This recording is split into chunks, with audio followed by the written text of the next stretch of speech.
चीन के साथ तनाव भरे माहौल के बीच भारत को राफेल विमानों की दूसरी खेप मिल गई है। बुधवार देर शाम 3 राफेल लड़ाकू विमान फ्रांस से सीधे भारत आए हैं। इन विमानों ने भी पिछली खेप की तरह कहीं बीच में लैंडिंग नहीं की है। पहली खेप 29 जुलाई को आई थी। इस विमानों को 10 सितंबर को वायुसेना में शामिल किया गया था। दूसरी खेप में फ्रांस से तीनों राफेल विमान गुजरात के जामनगर एयरबेस पहुंचे हैं। इधर रक्षा मंत्री राजनाथ सिंह ने राफेल के भारत पहुंचने पर कहा है कि इसके लिए भारतीय वायुसेना के सदस्य बधाई के पात्र हैं। उन्होंने एक पेशेवर और सुरक्षित तरीके से अत्यधिक जटिल मिशन को सफलतापूर्वक पूरा किया है। भारत ने फ्रांस से 36 राफेल लड़ाकू विमानों की खरीद के लिए लगभग 59,000 करोड़ रुपए का सौदा किया है।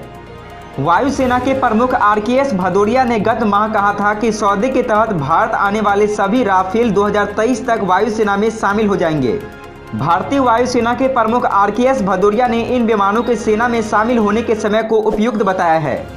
उन्होंने कहा, मौजूदा परिदृश्य को देखते हुए राफेल को वायुसेना में शामिल करने का इससे उपयुक्त समय नहीं हो सकता था।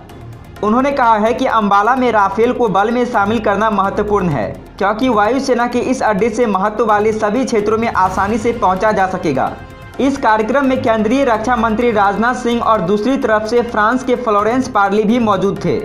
राफेल विमानों को बल के 17वें स्क्वाड्रन में शामिल करने से पहले उन्हें पानी की बौछारों से पारंपरिक सलामी दी गई थी। आपको बता दें कि बिना रुके राफेल ने भारत आने के लिए पहले से पुख्ता प्रबंध किए थे। ईंधन की जरूरत पड़ने पर इन्हें हवा में ही ईंधन भरने की सुविधा देने की तैयारी की गई थी। इससे पहले फ्रांस की कंपनी दासो एविएशन ने 5 राफेल विमानों का पहले बेड़े ने फ्रांस से उड़ान भरने के बाद संयुक्त अरब अमीरात में हॉल्ट किया था। केंद्र की राजग सरकार ने 2016 में इन विमानों के लिए लगभग 60,000 करोड़ रुपए के सौदे पर हस्ताक्षर किए थे। हालांकि इसके बाद इसकी कीमत को लेकर काफ़ी राजनीति भी हुई थी। राफेल की ताकत का अंदाजा इस बात से आप लगा सकते हैं कि इसके आने पर रक्षा मंत्री राजनाथ सिंह सहित chief of defence staff Bipin Rawat ने भी इसे गेम चेंजर बताया था। भारतीय वायुसेना के पास एक विशेष स्क्वाड्रन भी है जो समुद्री भूमिका में है। यह स्क्वाड्रन तंजावुर में तैनात है। सुखोई विमान की दूर तक पहुंच के कारण इसे हिंद महासागर क्षेत्र का शासक भी कहा जाता है।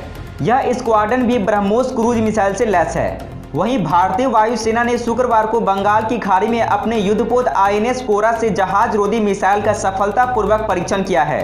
नौसेना ने ऐसा एक अभ्यास के तहत किया है जो भारत के आसपास रणनीतिक समुद्री क्षेत्र में उसके युद्धक तैयारियों को दर्शाता है। नौसेना ने कहा कि मिसाइल ने अधिकतम सीमा पर स्थित लक्ष्य को बेहद सटीकता से निशाना बनाया है।